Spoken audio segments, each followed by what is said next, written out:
What? Shut up. I don't believe you did it. I know who you are.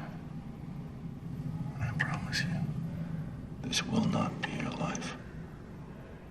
John Brennan is a respected university professor and a devoted family man. But for the last 3 years, sleep has rarely come easily. His wife, Laura, is serving a prison sentence for murder. According to the police, she argued with her boss, then killed her in the parking lot after work. The evidence appears overwhelming, her fingerprints on the weapon and the victim's blood on her coat. But John refuses to believe it. He keeps coming back to one simple question. If Laura had really committed murder, how could she have calmly attended a family dinner later that same evening? Her co-worker sees her leaving the scene. The victim's blood is on her clothes. Her fingerprints are on the murder weapon. And then we went out to dinner. How do you do that if you just killed somebody? That would make her a psychopath. The evidence points one way. His heart points another. To keep Lara's spirits up, John regularly brings their young son, Luke, to visit her in jail. Lara always lights up when she sees them. But the moment she looks at Luke, guilt quietly settles across her face. After witnessing his mother's arrest as a child and enduring years of teasing at school, Luke barely speaks to her anymore. Most visits feel like two strangers sitting across from each other. So Lara turns her attention to John and asks the same question she has asked for 3 years. Has he found the woman she bumped into that night? And has he found the missing button that fell from her coat? John still has no answers. Instead, he changes the subject and tells her that their lawyer is working on another appeal. Neither of them truly believes it will be easy. Just as he promised Lara, John spent his days taking Luke to playgrounds and trying to give him a normal childhood. But no matter what he does, Luke remains distant. The next day, John waits hopefully outside a courtroom for news from their lawyer. The moment he sees the man's face, his hopes begin to fade. The appeal has been denied again. Still refusing to quit, John asks him to appeal all the way to the Supreme Court. The lawyer explains that the Supreme Court almost never hears criminal cases anymore. He agrees to file the request, but then gives John some difficult advice. He tells him to stop looking at Lara as his wife and start looking at her as a suspect. John instantly pushes back. Lara is not the type of person who could commit murder and then calmly sit through a family dinner. The lawyer finally loses his patience. What they believe no longer matters. Only the evidence does. John understands exactly what he means, and he also realizes he may need a different lawyer. Later, he visits Lara to tell her the bad news. But before he can say a word, she sees the tears in his eyes and already knows. The last bit of hope drains from her face. Unable to bear it, she walks out of the visiting room without saying a single word. John stands there alone, feeling more helpless than ever.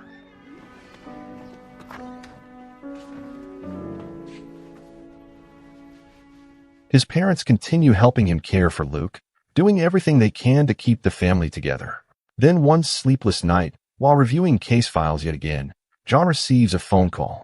Lara has attempted to take her own life. John rushes to the hospital. The nurses refuse to let him see her because she is still a prisoner, but a sympathetic doctor gives him a few minutes. Lara lies motionless in the hospital bed. For the first time, John cannot find any comforting words to say. Standing beside her, he finally reaches a decision. If the system cannot bring Lara home, then he will, no matter what it takes. Since that night, John begins researching prison escapes and eventually finds a book written by Damon Pennington. Damon is famous for escaping prison multiple times, and the police only managed to catch him when he decided to turn himself in. Determined to learn everything he can, John arranges a meeting with him.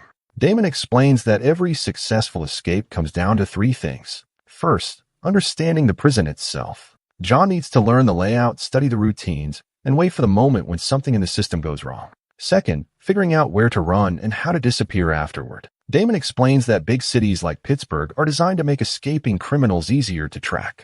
Public transportation is a trap. If John ever gets Lara out, they will need to move from state to state and eventually leave the country. For a long-term hiding place, Damon recommends somewhere in the Middle East, where American tourists rarely go. And third, the most important thing of all, money. After finishing his lesson, Damon casually takes a few bills from John's wallet before walking away. From that day on, John's jail visits change completely. Instead of simply encouraging Lara, he begins studying the jail itself. He quietly memorizes camera locations, guard routines, and security checkpoints. He notices which maintenance workers enter the facility in which delivery crews come and go without attracting attention. Every detail matters now. To raise money, John puts his house up for sale without hesitation. The next challenge is obtaining fake passports. For a university professor with no connection to the criminal world, that turns out to be far more difficult than he expected. While buying medication from a street dealer, John carefully asks about forged documents. At first, the dealer assumes he is a cop and refuses to talk. After several tense minutes, he gives John a name and tells him to visit a bar across town. Hopeful, John follows the lead. Instead, he walks straight into a trap. Two men jump in behind the bar, beat him badly, and steal all the cash he brought with him.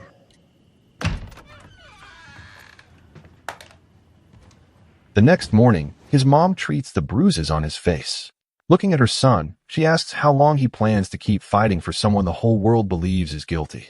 The question hits harder than the punches, and John tells Luke to pack his things. Luke glances at the bruises and asks if his father fought back. John admits he didn't. Luke simply shrugs and tells him that's okay. For a moment, John feels a small sense of relief. No matter how difficult everything becomes, the bond between father and son is still holding together. With no other options left, John continues searching through the city's underworld for someone capable of creating fake identities. Then one night, a long-haired stranger suddenly appears at his front door. Startled, John grabs a baseball bat before demanding to know who he is. The man turns out to be deaf. Calmly reading John's lips, he explains that he can provide forged documents for $3,700. John hesitates. After being scammed once already, trusting another stranger feels risky. But he no longer has the luxury of being careful. He hands over $1,000 as an advance payment and firmly tells the man never to show up at his house again. The forger nods and arranges a different meeting place for the future. Before leaving, he gives John one warning. If he is late next time, walk away. No questions. No waiting. A few days later, John waits beneath a bridge at the location the forger arranged. As the minutes pass, the man's warning keeps echoing in his head. 30 minutes late. The longer he waits, the more uneasy he becomes. Then a car slowly drives past. The driver stares directly at him, and John immediately assumes the worst. Just as the car disappears around a corner, the deaf forger finally arrives. Frustrated, he signs angrily and explains that the man in the car was a police officer. If John had followed instructions and left on time, neither of them would have been at risk. Still, the deal goes through.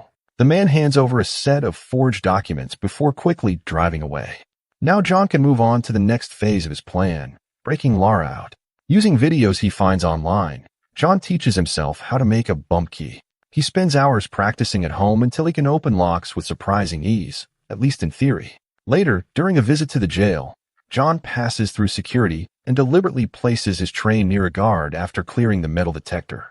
The irritated guard scolds him for passing the tray himself, and that brief moment is all John needs to retrieve his bump key from the tray. Once inside, he positions himself near the back of the visiting area and quietly tests his homemade key on a locked door. Nothing happens. He tries again, but suddenly the key snaps, leaving the broken piece stuck inside the lock. A few minutes later, guards discover the damaged lock and immediately seal off the visiting area. Every visitor is questioned one by one as tension fills the room. Fortunately, most of the visitors are already annoyed and impatient, making it difficult for the guards to identify any suspect. Eventually, the chief guard reaches John. Instead of accusing him, he simply asks what would happen to his son if both parents ended up in prison. Then he lets him go. The moment John steps outside, he vomits. Not far away, Detective Quinn, the investigator who handled Lara's case, notices John's strange behavior and watches him carefully. Later, Quinn and his partner do some checking of their own. They discover that John is selling his house. The information feels unusual, but neither detective imagines that a respected university professor could be planning a prison break. One afternoon at a playground, Luke suddenly asks his father for a cookie. Then he walks over and shares it with a little girl nearby. For the first time in a long while, John smiles. The girl's mother introduces herself as Nicole, a single parent who has noticed John and Luke around the playground for months. As they talk, Nicole casually asks about John's wife and even invites the whole family to her daughter's birthday party. John politely declines, but when Nicole continues asking questions and assumes he is divorced, he finally tells her the truth. Lara is in prison. The conversation becomes awkward almost instantly. Before Nicole can respond, John ends the conversation and leaves. Back in his routine, John continues watching the prison from a distance. Eventually, he notices something interesting. A medical laboratory then regularly enters and leaves the facility. Since Lara is diabetic, the prison frequently sends medical samples for testing. Day after day, John studies the route. The driver stops at a lab for roughly a minute and a half each trip. The next day, John follows the van. The moment the driver enters the building, John quietly unlocks the vehicle using a tennis ball trick and slips inside. Working as fast as possible, he photographs Lara's medical records and carefully studies the paperwork. Just before the driver returns, John slips out, gets back into his own car, and drives away unnoticed. Another piece of the puzzle falls into place. Excited to share his progress, John visits Lara again, hoping to tell her how much closer he is to bringing her home. Instead, he receives devastating news. Because all appeals have been exhausted, Lara will be transferred to a state prison in just 3 days. With no money left for lawyers and no way to delay the transfer, John realizes that time is running out faster than he expected. His house still hasn't sold, and desperate for cash, he makes a decision he never imagined. He grabs a handgun and drives to a bank. For several minutes, he sits alone in the parking lot staring at the entrance, trying to convince himself to go through with it. But when the moment comes, reality catches up with him. He cannot do it. As he hurriedly backs out of the parking space, he nearly hits a woman walking with her child. Later, John visits Lara again. Trying to hide his growing panic, he tells her not to worry because he has already spoken with a lawyer. Lara immediately notices something is wrong. Seeing how distracted and distant he looks, she misunderstands the situation completely. Believing that John has stopped fighting for her and no longer spends enough time with Luke, she lashes out in frustration. John remains silent, but that only makes her angrier. Finally, Lara asks the question she has been carrying inside for years. Why has he never asked whether she actually killed her boss? For a moment, the room falls silent. To anyone else, it might sound almost like a confession, but John knows Lara better than anyone. Looking into her eyes, he understands that she is not admitting guilt. She is trying to push him away from her. Later, he returns for another visit, and this time, before Lara can say anything, he tells her first that he knows exactly who she really is. He does not believe she is a murderer, and no matter what happens, he promises that he will bring her home. That very night, John heads into the roughest part of the city. After wandering through streets crowded with dealers and addicts, he notices a man collecting money from several street sellers. Keeping his distance, John follows him through the neighborhood. Eventually, the man arrives at a house hidden deep within the city. John waits silently behind trash cans in the backyard for nearly an hour until the dealer returns and knocks on the door. The moment the supplier opens it, John grabs the dealer and forces his way inside at gunpoint. Pointing the weapon at the supplier, he demands all the cash in the house. The supplier laughs at him, clearly not taking him seriously. John responds by firing a shot. Now everyone understands that he is serious. John pours rum across the floor and demands to know where the money is hidden. But the moment John lights the alcohol, the man suddenly runs for the stairs while shouting that his children are upstairs. Keeping the dealer in front of him as a shield, John follows. Seconds later, gunshots erupt. The supplier fires first, and John fires back. This time, the supplier collapses instantly. John quickly stuffs the cash and rushes downstairs. Despite everything, he drags the wounded dealer outside and loads him into the car. However, while reversing, he accidentally crashes into a row of trash cans and leaves behind a major clue, a broken taillight. The dealer dies on the way to the hospital. With no other choice, John leaves his body at a bus stop and drives on. Afterward, he prepares another vehicle for the escape plan and finally returns to his parent house. Exhausted beyond words, he lies down beside Luke and quietly falls asleep. At the same time, investigators flood the crime scene. The case quickly lands in the hands of FBI agent Nabulsi, who begins examining every detail of the burned house. During the investigation, officers discover something important among the debris, a broken taillight. Meanwhile, John's father discovers airline tickets hidden among his son's belongings. The next morning, when John and Luke wake up, his father says nothing about what he found. Instead, he simply pulls his son into a tight embrace. Neither of them needs to say a word, because both already understand what is coming next. Back at home, John immediately begins preparing for the escape. He packs everything they will need and tears down the entire wall, covered with maps, notes, and plans. He drives to the medical laboratory, cuts the phone lines, and waits for the next step of his plan to unfold. When the transport van arrives, John slips inside and switches Lara's medical records with the fake results he prepared earlier. The operation goes exactly as planned, and afterward he drops Luke off at Nicole's daughter's birthday party before moving on to the next stage of the escape. Thanks so much. No problem. At the same time, FBI agent Nabolsi continues investigating the shooting. The broken taillight recovered from the crime scene is identified as belonging to a Prius-type vehicle, and while reviewing related records, Lara's name appears in the system. Suspecting a connection to John, Nabolsi heads straight to their house. By the time he arrives, the place is nearly empty. The wall that once displayed John's elaborate plans has been stripped bare, leaving only small scraps of paper behind. The doctor sees Lara's fake lab results and is shocked. She calls the lab to confirm, but the line is dead. Believing Lara may have a serious medical condition, she orders her transferred to the emergency room by ambulance, exactly as John intended. Following behind the ambulance, John calmly drives to the hospital. Not long afterward, Nabolsi receives the same information and rushes there as well, unaware that he is already several steps behind. Inside the emergency department, John pulls out a gun and forces the shocked officers to handcuff themselves. Lara is horrified by what she sees and begs him to stop before the situation becomes even worse. Instead, John hands her a phone and tells her to call Luke. He wants her to personally explain why she cannot come home. The emotional conversation breaks Lara's heart.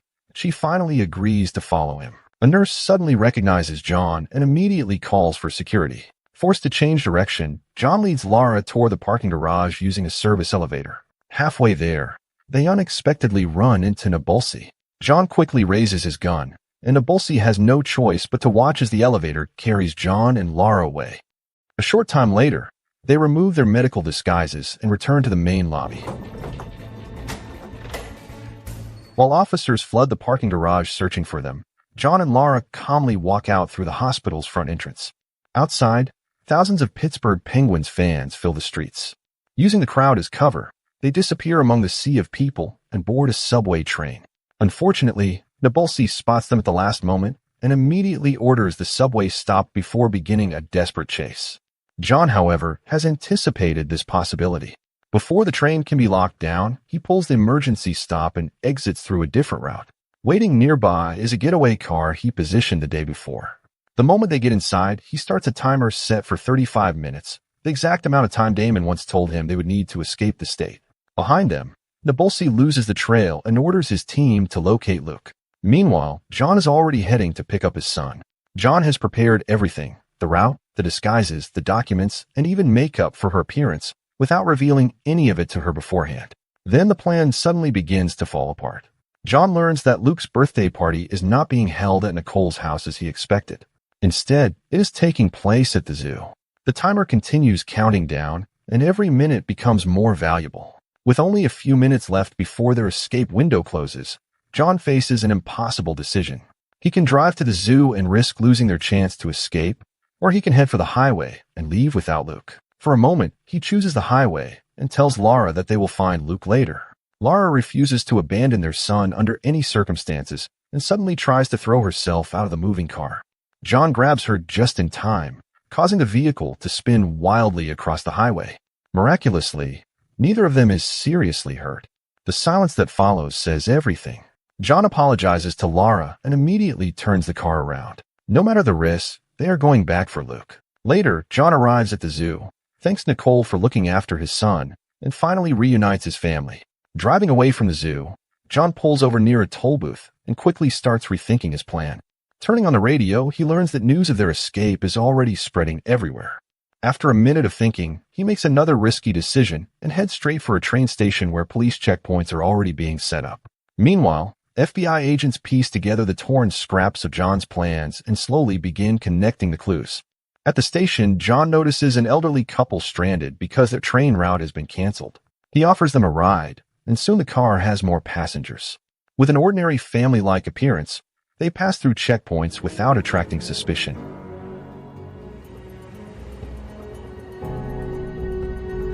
Back at FBI office, investigators question everyone connected to John.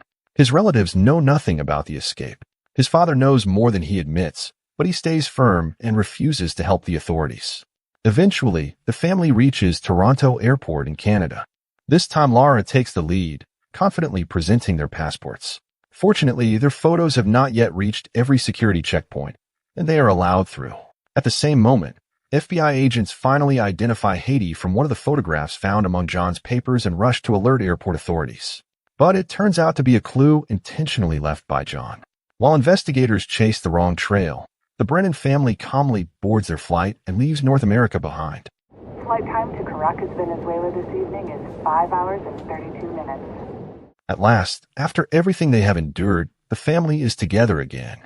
Luke finally kisses his mother on the forehead, the affection she has missed for so many years. For John, every sacrifice, every risk, and every sleepless night finally feels worth it. Back in Pittsburgh, Detective Quinn returns to the parking lot where Lara's boss was killed. Looking at the scene once more, he begins reconsidering the case from Lara's perspective. That night 3 years earlier, a young drug addict had stolen the victim's purse and struck her with a fire extinguisher. While fleeing in panic, the woman accidentally bumped into Lara. Unaware that a murder had just taken place, Lara simply moved the fallen fire extinguisher aside and drove away. Moments later, another coworker arrived and saw Lara's car leaving the scene. Following his new theory, Quinn lifts a drain grate and searches for the missing button. Finding nothing, he covers it back and walks away. At that moment, the button appears and slips beneath the water. The truth that Lara was innocent finally exists.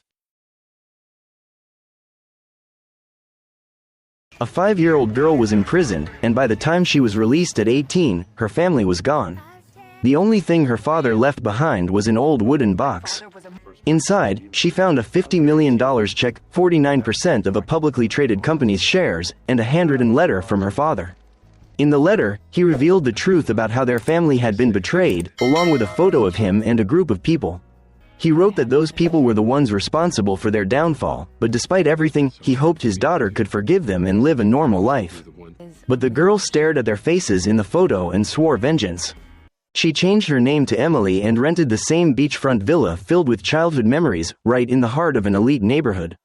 The villa's current owner, Lydia, was one of the people who had ruined her father. Emily secretly followed Lydia to a hotel, where she unexpectedly saw Conrad Grayson arriving as well. That sparked an idea. She disguised herself as a waitress, slipped into their room, and while they were distracted, added something to Conrad's soup. Moments later, he collapsed from a heart attack. An ambulance rushed him to the hospital, while Lydia stood frozen in fear at the door. From a distance, Emily watched calmly before approaching and saying, "Oh my God, is that your husband? Do you need any help?" Startled and guilty, Lydia turned and ran off into the crowd. When Victoria, Conrad's wife, arrived at the hospital, she learned that her husband had only suffered mild food poisoning.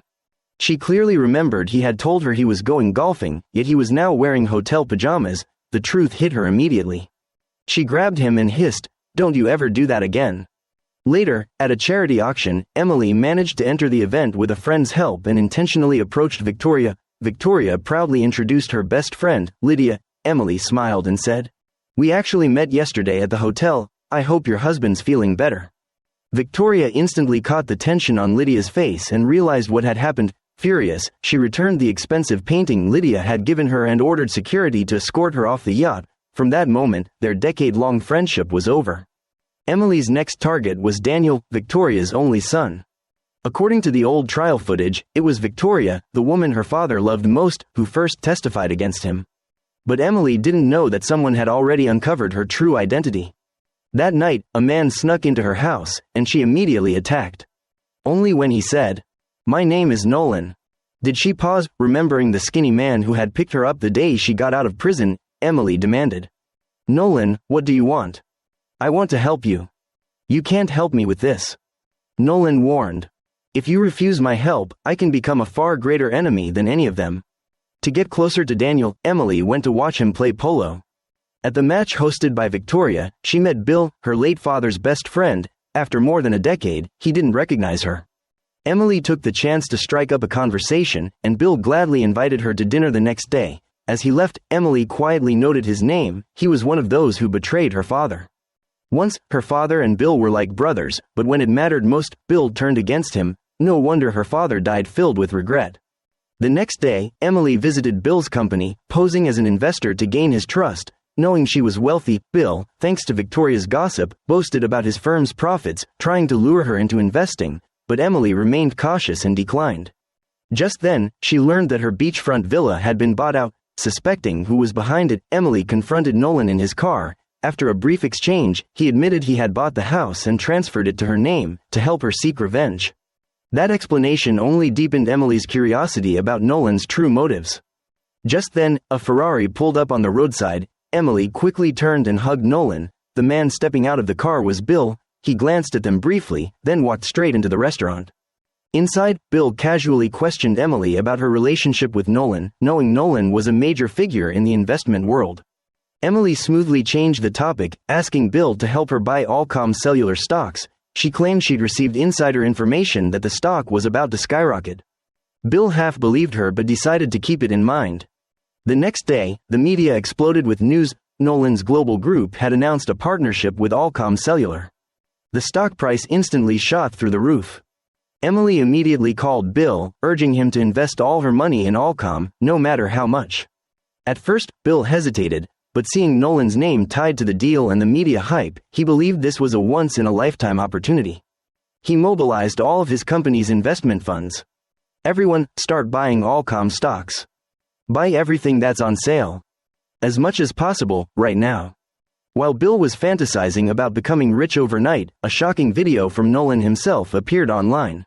In it, Nolan declared that the partnership rumor was false, a misunderstanding caused by an internal leak. Almost instantly, Allcom Cellular shares plummeted. Within moments, Bill's entire investment portfolio was wiped out. Panicking, he barked orders at his staff. If you value your job, keep your mouth shut. Tell our investors it's a beautiful sunny day. If word gets out, we're all finished.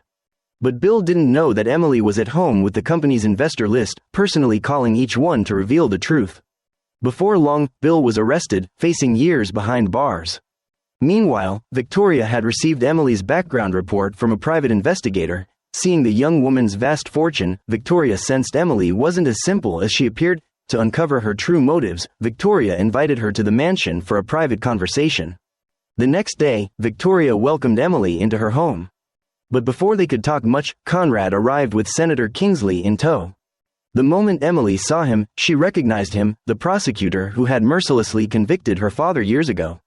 That case had made Kingsley a public hero and launched his political career. Now he was here for his election campaign, though Victoria clearly despised him. As everyone discussed the upcoming campaign, Kingsley announced he'd deliver his speech at that evening's fundraiser. Just then, his assistant handed him a tablet, showing a video of Kingsley entering an unfamiliar building. His face drained of color, he abruptly ended the meeting. Sensing something was wrong, Conrad pressed for answers. Kingsley stammered, "It's nothing." Moments later, a second video arrived, a private video of Kingsley himself. This time, the situation was dire. Conrad demanded an explanation, and Kingsley had no choice but to confess. The footage showed him with his ex-girlfriend, someone he swore had agreed to keep their past secret. He didn't believe she leaked it, but whoever did could destroy his entire career. As panic spread, the campaign fundraiser outside had already begun. Kingsley straightened his tie, forced a smile, and stepped onto the stage, but after his opening line, he froze, face pale, eyes wide. Someone had tampered with his speech. The teleprompter now read, "Find the girl in the red dress, Happy Father's Day." At that moment, a pregnant woman in a red dress appeared at the event, standing silently, gazing at Kingsley with tender eyes. His assistant spotted her and immediately signaled security to escort her out, knowing the damage was already done. On stage, Senator Kingsley's speech came to an abrupt halt. The situation was beyond repair, and the most critical thing was that the content of his speech could never be made public. With no other choice, Kingsley stepped up to the microphone and announced, "I am withdrawing from this election and will not seek re-election." Backstage, his assistant informed him that the reason his ex-girlfriend showed up was because he had invited her. Kingsley snapped, "That's impossible." But the assistant insisted. "She said you've been texting and emailing her for months, sending money for the baby, even promising to leave your wife. She'd even come wearing the red dress and used the plane ticket he supposedly sent her." Kingsley was speechless. No matter what, his political career was now over. Back at Emily's house, Nolan was waiting for her with a big grin. It turned out the entire scandal had been orchestrated by the two of them. Nolan had hacked into Kingsley's computer, and Emily had planted the compromising video on his tablet. As for the video itself, Emily admitted, I bought the entire building where that woman lived just to get it. Then I sent the scandal video to every media outlet. I wanted to destroy his life, to take away everything he had. Nolan's smile faded, a chill ran down his spine. This woman's ruthlessness was terrifying. Meanwhile, Conrad's assistant brought him a new report. Though they still hadn't traced the sender, the emails to the woman had come directly from Conrad's own computer. Conrad froze. It wasn't him, so who was behind it? The next day, Emily went to meet a friend as usual and overheard that Victoria was hosting a private tea session with a guest speaker, a renowned psychologist who happened to be the same woman who had held Emily captive for over 10 years. Without hesitation, Emily signed up. Victoria was puzzled. Why would Emily attend such an event? Soon, the private tea gathering began. Most guests were former patients of the doctor, who planned to showcase her latest charitable achievements. But something went terribly wrong. The presentation video was replaced. Instead of her charity work, it showed recordings of patients' therapy sessions, including their most private confessions and secrets. Every hidden truth was now exposed to the world. Among the clips was Victoria's own confession. Sometimes I wonder if having a daughter was a mistake. Her daughter, standing right beside her, broke down in tears. Enraged, Victoria pointed at the doctor and shouted, "I'll destroy you, I'll ruin your life." Later, back home, Victoria called her assistant Frank and ordered him to take care of the doctor, permanently if necessary. The woman knew too much, especially secrets buried for over a decade. Meanwhile, Emily returned home to find Nolan waiting again, applauding her cunning. It turned out she had orchestrated the entire plan from the start. For over a year, Emily had posed as a patient at the doctor's clinic, discovering that the woman recorded every therapy session and hid cameras in her office. Emily used her tech skills to copy all the footage, and when she learned the doctor would attend Victoria's tea party, she had her friend, the event organizer, swap the presentation disc. To avoid suspicion, she began the video with her own therapy session, then uploaded all the other recordings to a secret website. Nolan confronted her. "You hurt innocent people just to get back at Victoria." But he didn't know Emily only intended to target the doctor. She still didn't realize that the real mastermind behind her 13-year imprisonment was Victoria herself. A buried memory resurfaced, Victoria's voice saying, "I'll open a private clinic for you, with stable clients. But in return, that little girl must receive special care." At that same moment, Victoria was trying to uncover who had sabotaged her event, when suddenly, the police knocked on her door. At first, she thought something had happened to her daughter. But the police informed Victoria that the psychologist had been kidnapped. Her clinic was ransacked, her computer hard drives stolen, and several witnesses claimed they had heard Victoria threaten her life. Victoria defended herself, insisting she'd only spoken in anger, and that she had an alibi. The next day, the news announced a reward for information about the kidnapping. Investigators believed the case might be connected to the mysterious website that had leaked therapy videos earlier, possibly the work of the same group. When Nolan and Emily heard this, they exchanged glances. "It wasn't us," they said, "we didn't do this." Meanwhile, at an abandoned warehouse, a woman's frantic screams echoed. "Is anyone out there? Please let me out, we can talk." It was the psychologist. A day later, headlines broke. She'd been rescued, thanks to an anonymous tip. But as Victoria watched the news, her face turned pale, not because the doctor knew too much, but because the warehouse was found to be owned by her family. To divert public attention, Victoria decided to host a charity gala, inviting the victims from Emily's father's old case, the one where he had been accused of treason, leading to a devastating plane crash. Determined to uncover the truth, Emily pulled some strings and got herself an invitation. As she prepared to leave, Lydia suddenly showed up at her door, demanding to take back her old house. Emily coldly refused. Lydia's eyes narrowed. "We all have our secrets, Emily. And I'll find out yours."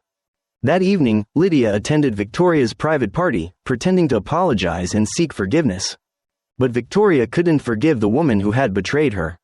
Emily approached and said calmly, "You're not getting the house back. I've already packed all your belongings and sent them to you." Lydia, defeated, stormed out. The next day, Victoria discovered her husband Conrad had transferred $10 million to Lydia. Furious, she confronted him. "What the hell are you doing? Why give her that money?" Conrad replied evenly. "To protect you. Lydia knows everything about the plane crash 15 years ago and every secret that followed. We're lucky she hasn't exposed us yet. 10 million is the price of peace."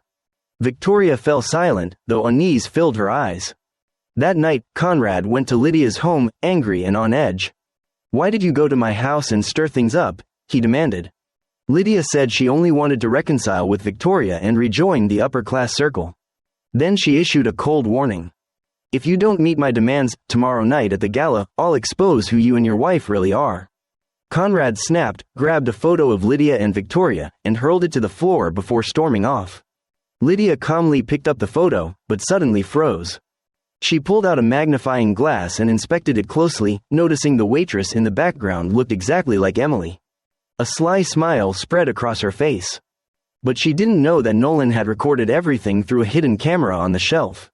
The next day, Nolan went straight to Emily. He told her that Lydia had recognized her in the photo and even obtained the employee list from that event. Emily didn't panic. Instead, she asked coldly, "How do you know that?" Nolan hesitated, then confessed. "I secretly placed a camera in your house, but somehow, yesterday, it ended up at Lydia's place." Emily immediately realized what happened. The camera must have been packed with the old items she'd sent Lydia. Now, she had to retrieve that photo at all costs. She told Nolan to hack into the catering company's database and erase her name from the employee list. Years ago, just after getting out of prison, she had disguised herself as a waitress under her real name, just to see the faces of those who destroyed her family. If Lydia found out now, Emily's entire plan for revenge would collapse. At this point, Conrad met with Victoria and her assistant Frank. "I tried talking to her," he said. "This time, Lydia doesn't want money. The only thing she wants is for Victoria to accept her again." Victoria frowned. She was a patient of that psychologist too, and her video was the only one that didn't leak. Maybe she's the real culprit behind the kidnapping. She immediately sent Frank to Lydia's house to search for evidence, hoping to strike first. Meanwhile, she stayed at the charity event to keep Lydia under control. The gala began. Lydia arrived as a special guest, glamorous and confident. She leaned close to Emily and whispered, "I know your secret."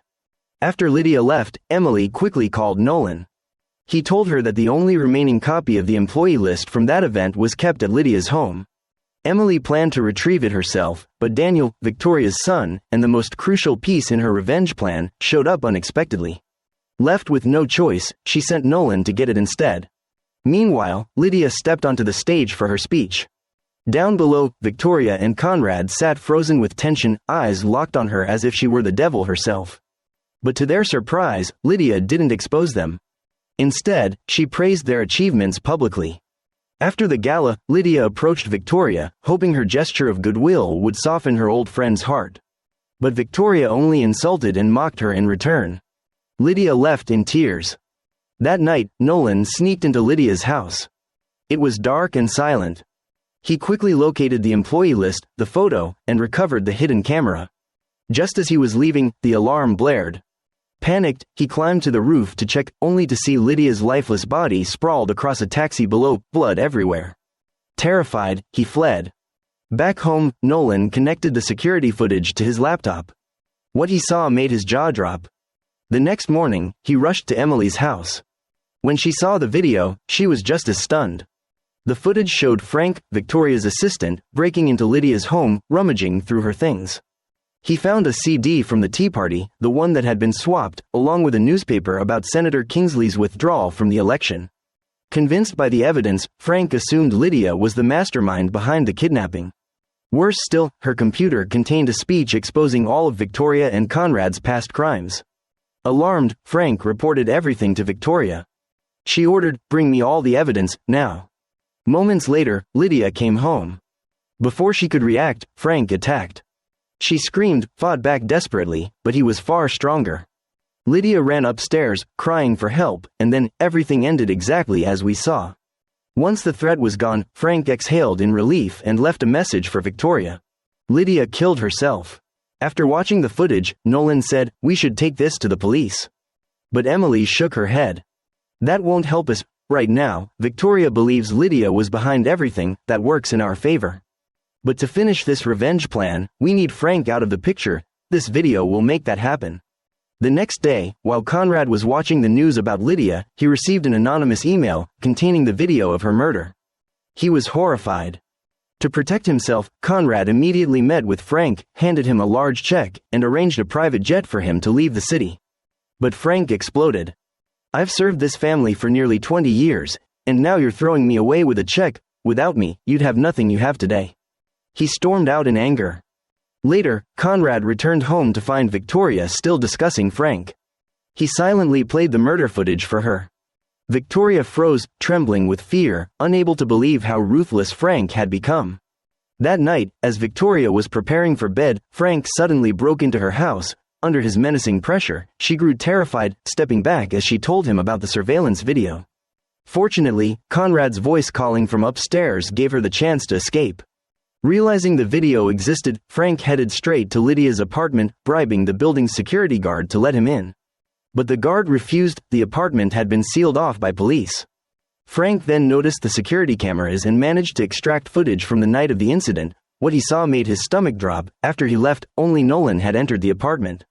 At last, he understood where the footage of Lydia's death had come from. Meanwhile, Nolan was at Victoria's Independence Day gala, enjoying wine and food. Suddenly, a gun pressed against his back. He turned. It was Frank.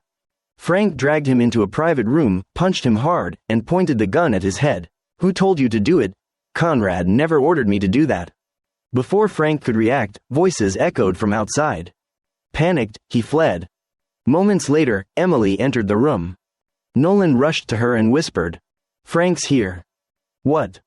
"He knows I installed the cameras." They didn't realize that Frank hadn't left. He was watching them from the shadows. And now, he finally understood. Conrad wasn't the one after him, it was Emily. The next day, Frank broke into Emily's home, searching for answers. As soon as she returned, he confronted her. "Who are you? Too many strange things have happened since you came here. Why did you hide your time in juvenile detention? I'll find out the truth, piece by piece." Emily didn't call the police. Instead, she quietly lifted a rug, retrieved a hidden phone from a wooden box beneath the floor, and made a mysterious call. After hearing the reply, she finally relaxed. Meanwhile, Frank went to the prison where Emily had once served her sentence. Using his ex-cop credentials, he asked the warden for her file. But the warden refused. A court order was required. After Frank left, the warden made a call. Frank was just here. On the other end of the line was Emily. The warden warned, "Frank's dangerous, be careful." But Frank was already one step ahead. That night, he broke into the warden's office and found Emily's file. To his shock, the photo inside belonged to a completely different woman. He took a picture of the document. Following the address listed, Frank tracked down a bar, where he spotted the same woman from the photo dancing on stage. He paid extra to have her brought to a private room. "Are you Emily?" "My name's Amanda." But Frank saw through her hesitation. He leaned in, eyes sharp. "You're the real Emily and the other one is Amanda." The woman froze. He was right, she finally admitted. "Yes, I'm Emily." Then asked, "Do you know where Amanda is?" Frank pulled out a photo of Amanda with Daniel, saying, "She's doing fine, dating the son of a billionaire." Intrigued, the woman said she wanted to go somewhere private and tell him everything. Frank was thrilled. He thought the truth was finally within reach. He immediately called Victoria, saying, "Victoria, you were right. Emily isn't who she says she is." But the call abruptly cut off. When Victoria tried to call back, Frank was no longer reachable. At the same time, Lydia, the woman who had fallen from the 5th floor, woke up from her coma. She was alive. And elsewhere, the woman Frank had found, the real Amanda, arrived at Emily's house. Seeing each other, the two women froze in shock before embracing tightly. A man named Frank, he found out about our identity swap. After hearing everything, Emily hid the woman at Nolan's place. Curious, Nolan asked questions, but Emily warned, "The less you know, the better. And don't let her out of your sight." He held his tongue, but soon noticed bloodstains on the woman's coat. That night, Nolan learned that Frank, Victoria's aide, had died unexpectedly. His mind went straight to the mysterious woman. She denied it, until Nolan presented blood test results from her coat and Frank's wallet. She had no defense left. Facing Emily, Nolan finally heard the truth. After Frank uncovered the identity swap, he called Victoria to report. To protect Emily, the woman attacked, killed Frank, and dumped the body in roadside brush. Nolan felt he'd backed the wrong side. Unfazed, Emily produced Frank's phone and told Nolan to dispose of it immediately, or he'd be implicated too. Then she handed over plane tickets. The woman would fly to France the next day. From now on, she is Amanda, and Emily remains Emily. Meanwhile, Lydia recovered at Victoria's home. Though partly amnesiac, she remembered a photo with Emily and told Victoria. "There's a photo." "Of who?" "Us, at the 2003 New Year's party. Emily was there." Victoria found the photo, only to see it wasn't Emily. Shaken, Lydia began to doubt her own sanity.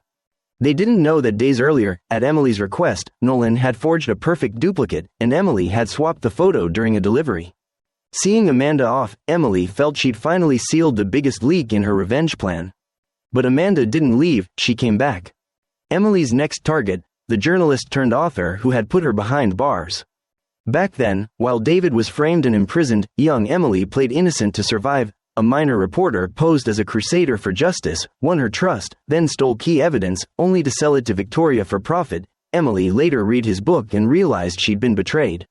Emily approached him as a fan. With Nolan, she visited the author's office as investors.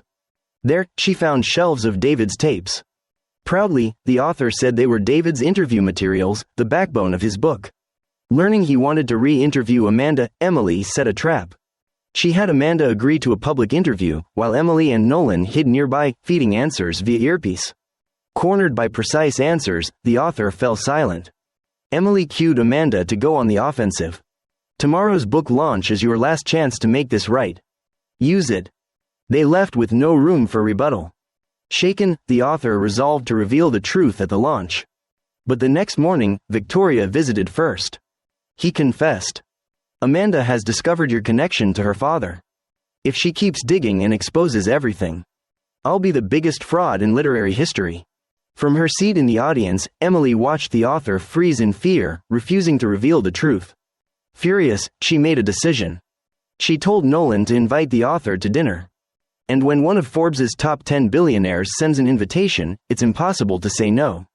While they were gone, Emily slipped into his office, smashed open the cabinet, took all the videotapes, and set the room ablaze with a cigarette. By the time the men returned, the entire office was ashes. All the drafts and recordings, gone. The author collapsed in despair, crying on the floor, while Nolan smiled triumphantly behind him. Back home, Emily rewatched her father's tapes, and uncovered a shocking truth. Victoria's youngest daughter was her biological sister. The Grayson family had destroyed her father's life. From the beginning, Emily's revenge plan included seducing Daniel, Victoria's eldest son. After months of careful plotting, she became Daniel's fiancé, infiltrating the Grayson inner circle. Now, with this secret, she wondered how to turn it to her advantage. That morning, Conrad and Daniel were having breakfast when a stranger handed Conrad a USB drive and a note. Moments later, Conrad took his lawyer and filed for divorce. Victoria was stunned. Conrad played a video. A man revealed his affair with Victoria, hinting that Conrad's daughter might not be his. Conrad said coldly, "I'll order a DNA test. If it's true, you'll leave with nothing." He secretly took a strand of their daughter's hair. Meanwhile, Victoria turned to her personal lawyer to handle the divorce and trace the video's source. The footage was supposed to have been destroyed in the fire. If it resurfaced now, only one person could be behind it, Amanda. Victoria invited Amanda for tea, while her men dug into her background. During their meeting, Victoria grew suspicious. The real Amanda had a strawberry allergy, yet this woman ate berries freely. Victoria questioned her about the tape. Amanda acted clueless, claiming she knew nothing. But the more she denied it, the more Victoria was convinced she was guilty. That night, Victoria's agent broke into Amanda's room and found the remaining tapes in her bag. Seeing disaster looming, Emily confronted Amanda, revealing the Graysons' betrayal of her family. Terrified, Amanda decided to flee to Paris immediately. Watching her time bomb, the real Amanda, finally leave, Emily breathed a sigh of relief. Meanwhile, the DNA results came back. The daughter had no blood relation to Conrad. Victoria wasn't surprised. Instead, she quietly took the spoon Amanda used and ordered another DNA test, this time comparing it to her daughter's. The result was stunning. Amanda's DNA matched perfectly. Victoria finally believed Amanda was her lost child. But that was impossible, the real Amanda was Emily. How could the DNA match? The answer came soon after. Late that night, Emily met a man beneath a bridge, Victoria's lawyer. He was the one who switched the DNA samples, protecting Emily's cover. He was also one of the few men her father had trusted, mentioned in his final letter. Every move had been part of Emily's plan. She had sent the USB to Conrad, sparking the Graysons' divorce. She had planted the tapes in Amanda's room, drawing Victoria's suspicion and forcing Amanda to run. A single masterstroke, removing 2 hidden threats from her path of revenge. What Emily didn't know was that one videotape had been left behind in Amanda's room. The next morning, Porter, the bar owner, found it while cleaning. He called Amanda to return and pick it up, but she never answered because Emily had taken full control of Amanda's phone. Every call and message went straight to Emily. When Emily learned about the missing tape, she sent Nolan to retrieve it. But Porter was cautious. Though Nolan couldn't take it, he spotted the label, tape No. 14.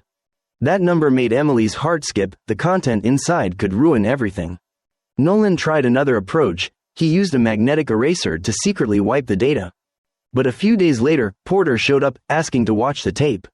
Believing it was blank, Nolan agreed. To his horror, the footage played perfectly. After watching, Porter exploded in rage and stormed to the Grayson mansion. That night, the engagement party of Emily and Daniel was in full swing. Even Edward Grayson, the patriarch, had made a rare appearance. Just as guests toasted and laughed, Porter burst in, furious, pointing at Victoria. He shouted that she'd loved David, abandoned Amanda, and even had another child with him. Then he held up the videotape as proof. The room fell silent. Victoria froze in shock. Edward demanded an explanation. Daniel rushed to defend her. My mother was forced by David. Conrad countered angrily. That's not how I remember it. Stop lying, Victoria. Victoria snapped, warning Conrad to shut up. Daniel misread her reaction. You're right, Mother, my sister shouldn't be dragged into this. Every eye turned toward the Grayson daughter. Under pressure, Conrad finally admitted. David was her real father. The girl, horrified that her biological father was a convicted terrorist, ran out crying. The family broke apart, and Emily smiled. Her plan hadn't even begun, yet Porter had done the work for her. Edward pulled Conrad aside, furious. No father humiliates his family like this. He stripped Conrad of his heir status and declared Daniel his successor. Hidden in the shadows, Victoria overheard, and the grief on her face turned into a triumphant smile. Watching the Graysons collapse, Emily called Nolan, sighing. Your gadget's useless. But when she got home, her smile vanished. The rug was lifted, the wooden box, gone. All that remained was an invitation card that read, Dear Emily Thorne. Her blood ran cold. Moments later, a call came in. A voice said, I have the box, and Amanda. Emily recognized the voice, Tyler, Daniel's classmate. He demanded, $5 million, tomorrow, parking lot, money for the girl. The next day, Emily arrived late on purpose. Before Tyler could call, a gun pressed against his head. It was Emily. She tied him to the fence, found her father's keepsake box in his trunk, and demanded, Where's Amanda? Then suddenly, another gun aimed at her. Amanda. Why are you doing this? Emily asked. Amanda didn't answer, she simply freed Tyler and took the money. Watching them leave, Emily stood in silence, shaken. When Nolan heard the box was gone, he panicked. Run, Emily, if that box gets out, your secret's dead, and so are you. But Emily, fueled by vengeance, ignored the warning. She called Daniel, and learned he was meeting a Japanese businessman named Takeda. At the sound of that name, Emily smiled faintly. No one else knew Takeda was her mentor. The night of the party arrived. To keep Tyler from causing chaos, Emily was fully prepared for a confrontation. Victoria met with Daniel, hoping to reconcile. But he told her he planned to leave the Hamptons and move to Paris with Emily. Victoria insisted, she'll never go. Daniel didn't believe her and rushed to confront Emily. But how could someone driven by vengeance ever walk away? Her answer confirmed his mother's suspicion. To Daniel, Emily now seemed ambitious and manipulative, with love for money, not him. Crushed, he walked away. Before Emily could follow, Takeda appeared, her mentor. He handed her a rectangular box, saying, I've recovered your father's box. He added, To get your plan back on track, I've already handled part of your problem. Keep your father's secret safe. When I return, I'll tell you why. Soon, the engagement party began. Victoria called Daniel to the stage, no reply. Then came a scream from outside. Her daughter shouted, "Mom, it's Daniel, something's wrong." Everyone rushed to the beach. Emily's face went pale. Hurting Daniel was never part of her plan. She and Victoria ran to the scene. A man in a white suit lay motionless on the sand. Victoria fell to her knees, sobbing, and turned him over. It wasn't Daniel. It was Tyler. The crowd gasped in shock. Then, from behind a dune, Daniel emerged, covered in blood. Seeing him, Victoria feared the worst. She thought he killed Tyler. Holding her son, she whispered, "Don't admit to anything." Police flooded the scene. Everyone, including Victoria, was taken in for questioning. Witnesses claimed they saw a figure in a gray hoodie fleeing the area. That night, Declan, Porter's younger brother, came home trembling. He'd seen the man's face. When Jack arrived, Declan showed him a blood-stained gray hoodie he'd found. Jack's expression turned grim. He knew. With the evidence at hand, Daniel became the prime suspect. Because of his prior record, the judge ordered him held without bail in a maximum security prison. The Graysons hired the best lawyer in America to defend him. Through investigation, the lawyer found two witnesses: Daniel's sister and Declan Porter. Both described a hooded figure running away. But the surveillance cameras had been hacked, looping the first 3 minutes of the party. Clearly, this was a premeditated setup. Still, neither witness could tell if the suspect was male or female. For Victoria and Conrad, that didn't matter. Just like years ago when they framed Emily's father, they now planned to sacrifice Amanda as the scapegoat. The lawyer warned, one suspect won't hold up in court. So the Graysons set their sights on Jack Porter, a respected local, difficult to discredit. They needed a public voice to sway opinion. Emily stepped in, suggesting the author whose office had burned down, promising to handle him herself. The author, drowning in alcohol, sobered up at the offer. "If this helps reveal the truth, I'll do whatever it takes." With Amanda missing, he went to Jack for answers, but was thrown out. As he left, Declan ran after him, saying, "It was too dark, I didn't see anyone clearly." And Daniel's sister was high. What she saw might have been a hallucination. Armed with that headline-worthy revelation, the author returned home, ready to publish the story by morning. Suddenly, an anonymous message popped up on the author's computer screen. "I know who burned down your house." He assumed it was Amanda, the missing girl, and asked where she was. But the sender didn't reply. Instead, they told him to check his desk drawer. Inside, he found his old videotapes, the ones he thought were gone. In that instant, he realized Victoria was behind the fire. Meanwhile, Victoria met with her lawyer, desperate to bail Daniel out. After all, her wealthy son wasn't built for life behind bars. The lawyer said there were only two options: find a new suspect, or create a life-threatening incident in prison. Out of options, Victoria chose the second. She bribed a guard to make it happen. Soon after, Daniel was brutally beaten in the shower. It worked. The judge approved his release on bail. But their relief was short-lived. The lawyer returned with bad news. Daniel might go back to prison. The author had published a story exposing that Daniel's sister used hallucinogenic drugs the night of the murder. The revelation destroyed her credibility and shattered the Grayson family's image. Furious, Victoria confronted the author, demanding he retract and apologize. But he'd already decided she was guilty. "I'm done working for your family," he said coldly. "The Grayson empire is about to crumble." Victoria was helpless. With witnesses discredited and no new evidence, Daniel's conviction seemed inevitable. In desperation, she came up with a twisted idea. She would convince Daniel to frame Emily, making her the prime suspect. After all, the gun that killed Tyler belonged to Emily. At that moment, Emily disguised herself as a glamorous woman and met with Victoria's associate at a bar. A few days earlier, she'd learned Victoria planned to pin everything on Jack Porter. Originally, Emily intended to stay out of it, but not anymore. She asked Nolan to persuade Jack to leave town. During their talk, Nolan uncovered a shocking truth: Jack had been at the crime scene, and he possessed a key piece of evidence: the gray hoodie stained with the victim's blood. Emily told Nolan to get Jack out while she sneaked into his house, where she found the hoodie and staged a fake break-in. But when she returned home, she froze. Daniel, who was forbidden to leave home, was waiting for her. "Where were you, Emily?" He'd noticed her sneaking out, called dozens of times, and, worried sick, violated his court order to find her. Before she could explain, police arrived, arresting Daniel for leaving confinement. If convicted, his sentence would double. Just as Daniel's trial was about to begin, Victoria's associate was arrested. In the back seat of his car, the gray hoodie, still stained with blood. He was immediately declared the main suspect. When the lawyer came to question him, he was already dead, leaving behind a confession letter admitting to everything. Under Victoria's heavy financial persuasion, Daniel was cleared of all charges and released. Emily was stunned. The hoodie had been her plant, but the man's sudden death wasn't part of her plan. She checked the Grayson home surveillance recordings and uncovered the truth. After his arrest, the man had called Victoria, threatening, "If you don't get me out, I'll expose everything your family's ever done." When Conrad learned of the threat, he called in someone from the shadows. Soon after, the man was found dead in prison. And from that recording, Emily realized another horror: her father's death wasn't what it seemed. The killer had disappeared the very next day.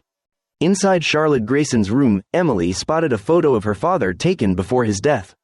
In it, he was holding a notebook, something she had never received among his personal effects. Suspecting a cover-up, Emily contacted Nolan. But once Nolan realized what she was looking for, he rushed to hide the notebook, only to be caught red-handed when Emily arrived early. Studying the journal, Emily found a mysterious set of initials, CM. Her research showed that a woman with that alias had died of illness the same year her father was killed. But records from another hospital revealed a woman with identical details still alive. Determined not to miss any lead, Emily went to find her, and was stunned to see a photo of Nolan and the woman hanging on the wall. That's when she learned the truth: CM had raised Nolan and he'd hidden the notebook to protect her. Years ago, CM had been the Grayson family's private accountant. She discovered the Graysons' plan to frame David Clark, but before she could warn him, David was murdered. At the same time, Grayson Global was suddenly raided by police, and even Conrad became a target of investigation. Exhausted, Conrad returned home to find Daniel waiting. Daniel demanded the truth: "Did you order that man's death?" At first, Conrad stayed silent, but wanting to ease the tension, he confessed everything: how they set up David Clark and the family's darkest secrets. Neither realized that Emily was listening in. She had believed Daniel was different from his corrupt family, until the next day's press conference, when Daniel lied through his teeth, blaming everything on the dead associate. Any feelings she had for him died that day. She added Daniel Grayson to her list of targets, and swore to destroy the entire Grayson empire. While rewatching Conrad's interview, Emily noticed an old man with silver hair appear briefly at the end, the same face as a prison guard murdered alongside her father. She was certain he was connected to her father's death. That day, as Emily monitored Conrad's office, the silver-haired man appeared again. To bait Conrad, Emily sent him a video, the one of her and Daniel in bed together. Conrad assumed the man was spying on and blackmailing him, and furiously arranged a meeting. Emily got the address, ready to tail them, but Daniel and his friend showed up unexpectedly to discuss wedding plans. Unable to leave, she asked Nolan to follow instead. Nolan quickly found the location of the meeting. Emily sent Daniel away, geared up, and headed out. She arrived, unscrewed a porch light, ready to break in, when a woman called out behind her. That's when she realized Nolan had given her the wrong address. Meanwhile, Nolan, at the real location, hacked the neighborhood's power grid, posing as an electrician to plant a hidden camera inside the silver-haired man's apartment. Elsewhere, Victoria met with the police chief, demanding, "Why hasn't Conrad been arrested yet?" It turned out she was the one who tipped off the authorities about Grayson Global, but the chief replied, "There isn't enough evidence." Victoria countered, "Grant me immunity, and I'll bring you proof that Conrad's tied to terrorists." After securing the deal, she went to Conrad's secret apartment. On the wall hung a painting she'd given him decades ago. It was a replica, yet he'd kept it for nearly 20 years. Sensing something off, she cut the canvas open, and found a stash of incriminating documents hidden inside. When she returned home, Conrad was waiting. He warned, "Hand it over, Victoria, if you don't, we're all dead." But she refused. Daniel exploded, shouting, "Dad may be a bastard, but at least he does it for the family. You're nothing." Shattered by her son's words, Victoria handed all the evidence to Daniel, a test of where his loyalty truly lay. He took the briefcase and immediately called Conrad. Betrayed by her own child, Victoria left in despair. Meanwhile, Nolan, who had planted a camera in the silver-haired man's apartment, kept checking the feed until he noticed the timestamps didn't match real time. Before he could react, the silver-haired man appeared behind him, knocked him out, and abducted him, He'd spotted Nolan's camera from the start and wanted the mastermind behind it. Daniel then brought the briefcase to Emily's house, placing it downstairs where she could see it. At dawn, Emily screamed. Daniel rushed down to find the first floor ransacked. Emily said the silver-haired man had stolen the case. Daniel knew exactly who she meant and told Conrad. Conrad, furious at losing leverage, deployed private security to sweep the mansion.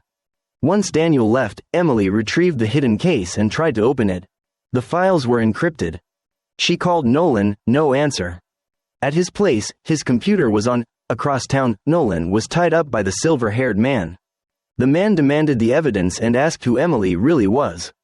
Emily insisted on a face-to-face, telling him, "We share a blood debt, you killed my father." He paused. Emily showed up at the meeting point. Because Nolan's life depended on it, she sedated herself to avoid suspicion. When she woke, she was in the man's secret compound. Under interrogation, Emily fed him a false address to send him away. The moment he left, she picked her cuffs with a tool hidden in her sleeve, freed Nolan, and armed herself with an axe. The silver-haired man, realizing he'd been tricked, raced back. As he entered, Emily struck. Despite his training, he couldn't match her, and she took him down. But at the brink of choking him out, Emily let go and spared his life. Back home, Daniel exploded, tired of Emily's disappearances. Exhausted, she returned the engagement ring. They split. Later, Nolan quietly stashed the incriminating files into the police chief's trunk. With real evidence in hand, the chief rerouted the case, putting Victoria, ready to testify in court, on a private jet to New York. Conrad begged, "Don't go. If you board that plane, you'll die." Victoria scoffed and stepped aboard, dreaming of a clean slate. She didn't see the silver-haired man near the tarmac, tinkering briefly before walking away. Minutes after takeoff, the plane exploded and crashed. No survivors. As Emily toasted her victory, the breaking news flashed. She collapsed into despair. Was revenge over? Then Nolan arrived, grave and steady. "I cloned the files before decrypting them. And they reveal more than the Graysons or David's murder. There's something about you. Your mother, believed dead nearly 20 years, is alive." Emily whispered, "Did they kill my mother too?" Nolan shook his head. "No, I mean she's alive." That's season 1 of Revenge in full. Did you like it? Rate it out of 10 in the comments. Thanks for watching. See you next time. After the grace. How can you be so sure? Clean is a lonely garbage man who spends most of his time working. He moves through alleyways and side streets before the city wakes, collecting what others throw away. He lives simply, keeps to himself, and avoids anything that feels like comfort. His past clings to him, heavy and silent. The things he's done, never spoken out loud, stay tucked away behind his quiet eyes. Regret isn't loud for him. It's steady, always present like the hum of the trucks he drives. He tries to do good now, small things. Fixing broken machines, dropping off meals. At night, he sits in folding chairs with others at recovery meetings. He doesn't talk much. He listens. They talk about substances, slipping, and climbing back out. Clean doesn't mention his addiction. His drug was violence, sudden, brutal, and controlled only by choice, not need. Each day begins the same. Trash bags, quiet streets, routine.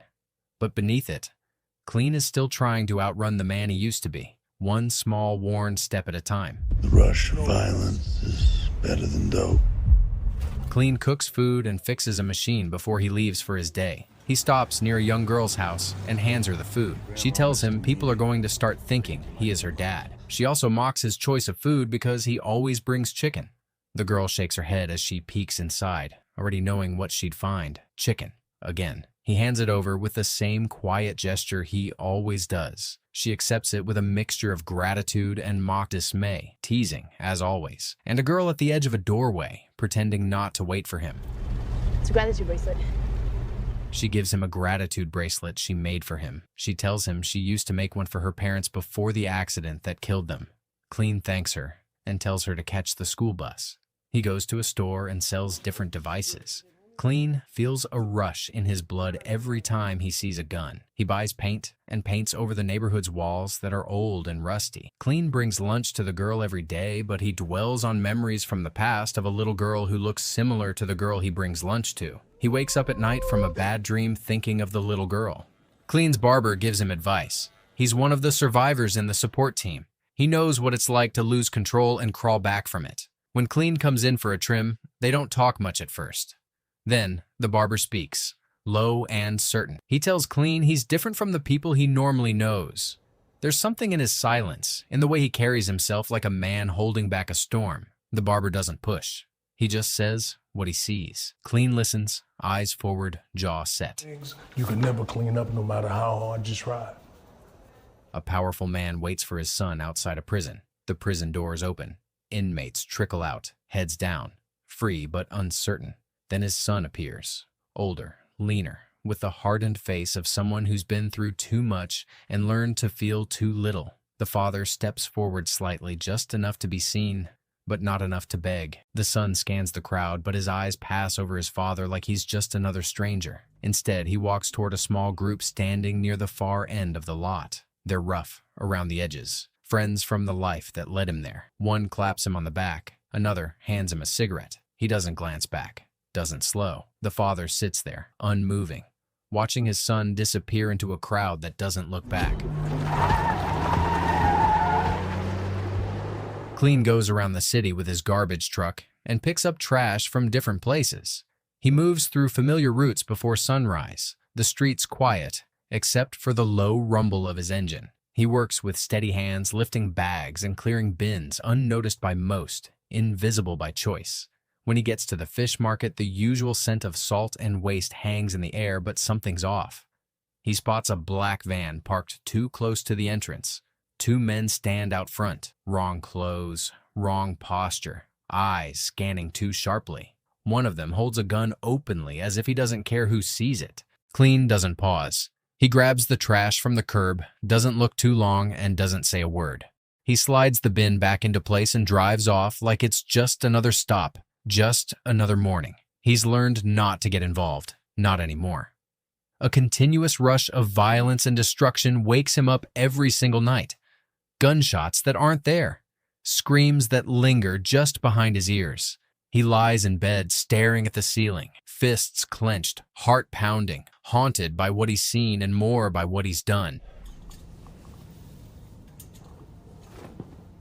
Clean picks up a picture of a little girl and cries in pain. His hands tremble as he brushes grime from the photo. The girl's smile is soft, unguarded, and untouched by the world. Her eyes hold something he hasn't seen in years. Light, innocence, maybe hope. It hits him like a blow, sharp and unexpected. Pain rises in his chest, not from the picture itself, but from what it pulls to the surface. Memories he's tried to bury, faces he's tried to forget, and choices that still echo through every silent part of his life. Clean drives in the morning, as usual, his garbage truck moving steadily through the quiet streets. As he approaches a familiar corner, he spots the little girl walking to school. He slows the truck and asks her what happened to her school bus. She climbs into the truck and tells him that the school had to make service cuts, so she now walks to school. After a moment, she looks at him and asks if he misses people because he seems so lonely. The question hangs in the air, and Clean feels a brief pang in his chest. He doesn't respond, simply nodding slightly as she continues.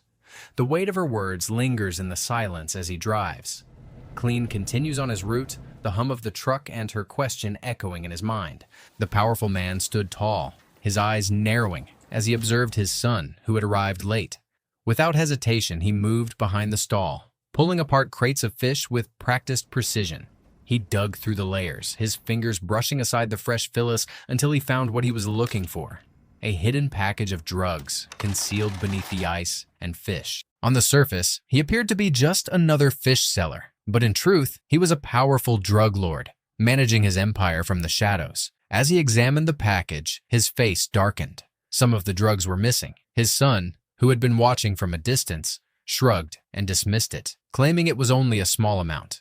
But the man's anger flared instantly. He gave a sharp warning, his tone cold and harsh, making it clear that even the smallest loss was unacceptable in his world. Every part of his operation, no matter how small, mattered, and he would not tolerate carelessness. The son's casual dismissal was met with a stern reminder of the consequences of such mistakes, the gravity of the situation pressing down on them both. You be failure. Clean buys the girl a bicycle since she can't take the bus. The little girl's grandmother sees him leave the bicycle and tells him he isn't her dad and that he doesn't need to save her. Clean tells her he is only saving himself. The woman tells him she has seen him paint abandoned buildings. She tells him she believes he is a good man, but Clean tells her he isn't and leaves. Later in the barbershop, Clean tells him about his daughter, who had a bike like that. He tells him how she was a vibrant and brave kid with pain in his eyes. The barber comforts him, saying he did well. She was riding all wild with her hair behind her. The drug lord arrived at the supplier's place, his presence unmistakable and commanding. His eyes locking onto the supplier, who stood nervously, a silent witness to what was about to unfold. The supplier, sweating and trembling, attempted to speak, but was immediately cut off by the cold glare of the drug lord. Without a word, the drug lord grabbed him by the collar and dragged him into the open.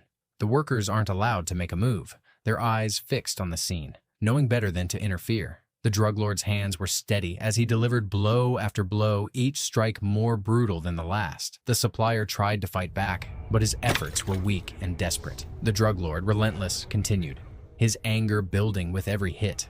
Within moments, the supplier's body slumped, lifeless on the floor, blood pooling beneath him.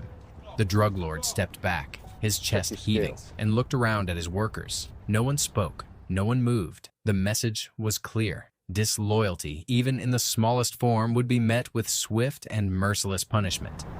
Now clean the fucking squid. Clean visits the fish market, his garbage truck rumbling softly as he pulls up.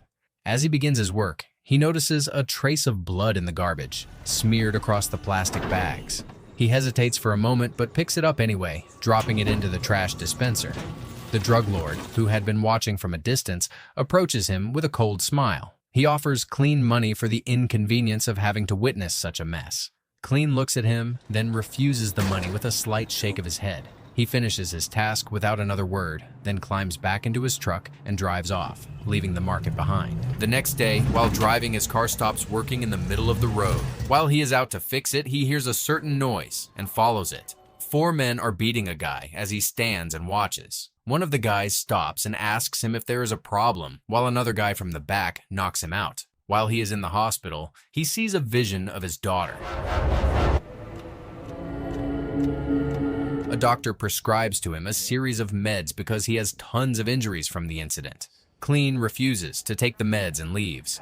His employing company tells him to take time off because of liabilities. Clean goes to his barber friend and complains about what they had told him. The barber tells him maybe he should just rest a while. While he is driving in the neighborhood, he sees the little girl sitting outside her house. He asks her why she is sitting outside in this weather. She answers, saying her grandmother left and she left her keys inside. He invited her over to his house for dinner, and they had dinner together. She asks him about his injury, and he assures her that he is okay. The little girl gets up and tries to open a box when Clean forcefully slams the box, telling her not to touch it. She runs away in fear, and he feels bad after it happens. In the drug lord's house, the son and the drug lord have a fight, and the son pulls a knife on his father when he mocks him about his friends, who are only friends with him because his father is a powerful man. Clean drove through the neighborhood, his eyes catching sight of the little girl standing with a group of men involved in bad things. As he passed, he noticed the time and slowed down, thinking it was getting late for her to be out. He watched as she stood with them, her posture defiant and unbothered. The men, noticing him, stood their ground, clearly protective of her in a way that made Clean uneasy. He knew better than to interfere, but a wave of frustration crossed him as he drove away, leaving the girl with them. The street grew quieter as he disappeared around the corner, his thoughts lingering on the scene. The drug lord goes to church and confesses that he is failing at teaching his son how to be a man. He wanted to pass on the principles that his father taught him, like hard work, discipline, and family. The priest assures him that God will provide the right path for him and his boy. Clean hurts his hand while he is working on one of the abandoned houses. He thinks he saw his girl inside, so he let himself in. He then finds a box with a machine inside. He takes the box to his house and stops by the place of the men who were with the girl earlier on. She is inside with them smoking, and as she is about to leave, they start filming her and harassing her. Suddenly, there is a knock on the door and Clean is at the door. When he looks inside, he sees the men trying to force themselves on her while threatening her with a gun. Clean fought his way through the room, beating down every man in his path with a relentless fury. His fists moved faster than the men could react, knocking them out one by one until the room was littered with unconscious bodies. When the last man fell, Clean's focus shifted to the girl. He rushed to her, pulling her to her feet and guiding her toward the door. The violence had been swift, and now, with her safe, he led her out, the weight of what he had just done hanging in the air. One of the guys he knocked out was the son of the drug lord. What he didn't realize was that the camera had already been set up, positioned by one of the men who had planned to record the abuse. The phone lay forgotten on the floor, its lens capturing everything: the fight, the struggle, and the girl's rescue. The footage would soon become evidence of a deeper, darker plan. But for now, Clean didn't notice as he got her to safety, unaware that the damage had already been done. The drug lord's son lay in bed, bruised and battered, barely conscious from the brutal beating he had taken. The home doctor hovered nearby, checking his vitals with a calm professionalism that didn't match the urgency of the situation. She leaned closer to the drug lord, his voice steady but serious. He explained that his son needed to see a surgeon immediately, or there would be several cosmetic complications and he may lose the ability to speak properly again. The drug lord's eyes narrowed as he listened, his jaw clenched. He thought for a moment before dismissing his concern. He refused to take his son to a surgeon, his voice cold, as he explained that this would serve as a lesson. His son needed to understand the consequences of his actions, and the damage would be a reminder of his failure. Leave it. Later, as the drug lord sat in his study, a video popped up on his phone, sent from one of his men. It was footage from the house, Clean beating up his son. The drug lord's eyes hardened as he watched, the rage building inside him. He could feel the pressure of anger tightening in his chest. His son had been humiliated, and now it was time to send a message. Without hesitation, he stood and barked an order to his men. The girl and her grandmother were to be killed first, he said, to make sure the trash man knew that no one crossed him without consequences.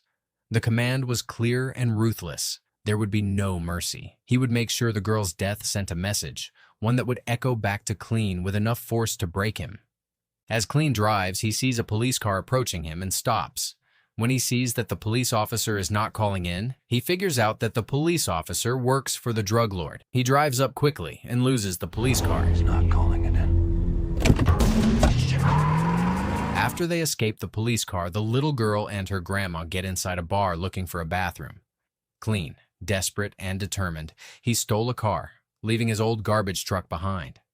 He didn't think twice as he sped away, trying to escape the mounting danger closing in on him. His mind was focused on getting the girl to safety, unaware that the drug lord had unleashed his network of men to track him down. The drug lord's reach extended far and wide, and his people were everywhere, combing the streets, searching for Clean, hoping to catch him before he could get too far. The weight of the drug lord's wrath loomed over him, but Clean was too focused on his mission to consider the danger that was creeping up behind him. Meanwhile, the men assigned to kill the girl and her grandmother made their way into the house. They moved quietly, their faces hidden behind masks, ready to carry out the gruesome task they had been given. The air was thick with tension as they crept through the halls, the sound of their footsteps muffled by the silence. When they finally reached the room where the girl and her grandmother stood, they froze. There they were, standing in front of them, unprepared for what was about to happen. The girl's grandmother clutched her tightly,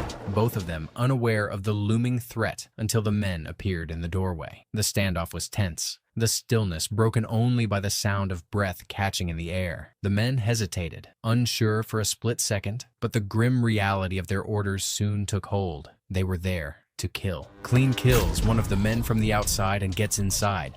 He creeps up behind their backs and fights them off one by one, saving the little girl and her grandmother. He has flashbacks of memories from his past when he was a bad man who killed and hurt others for his benefit. He had tons of machines and money, but one day, he sees one of his weapons. He runs to his daughter's room and finds the weapon in her hands. She grabbed the weapon and accidentally killed herself.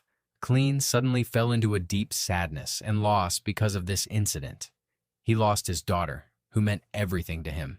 Clean, the little girl, and the grandmother stay at a motel, and Clean leaves, saying he will fix things himself. She goes to the barber and tells him the situation. He is determined to kill all of those who get in his way. He goes to a store and buys a gun and a bulletproof vest. He meticulously plans an attack and buys all the necessary tools. I need to carry out. The drug lord's men aren't able to find Clean and kill the girl. They instead find out who he was before working as a guy. Clean calls the drug lord and threatens to attack the drug lord's house. Clean has prepared himself for the ultimate attack and gets ready to finally arrive at the destination. My own, at least. Ain't we all? The drug lord, on the other hand, gets ready for the attack with a dozen of his men armed inside his house, ready to attack anytime soon. Clean arrives at the scene with a garbage truck, drives the truck directly to the house and crushes it. The men start to shoot at the truck, but Clean is already outside. He starts to take out every one of them one by one, shooting and fighting anyone that gets in his way. Finally, he faces the drug lord, and they start fighting intensely. The drug lord gets on top and beats him up, and with every punch, he sees a flashback of his daughter.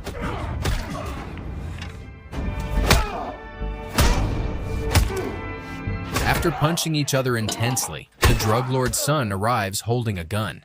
The drug lord is relieved his son is here, but as he starts speaking, the son starts shooting his father continuously until he can't speak anymore. Clean is shocked by the son's action towards his father. When the son pulls the trigger on Clean, the gun has run out of bullets. The son falls on the floor, staring at Clean with a guilty look. The little girl gets to a better neighborhood with other kids there and no danger facing her way, and as she looks up, she sees a garbage truck approaching to her, and she smiles, knowing who it is. I was the savior.